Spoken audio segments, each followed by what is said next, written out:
পিরোজপুরের ইন্দুরকানী উপজেলায় বাংলাদেশ মৎস্যজীবী ফেডারেশন উপজেলা কমিটির পরিচিতি ও সাধারণ সভা অনুষ্ঠিত হয়েছে।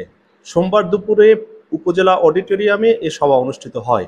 সভায় সভাপতিত্ব করেন জনাব মোহাম্মদ কাউসার শেখ এবং পরিচালনা করেন মোহাম্মদ জামাল হোসাইন।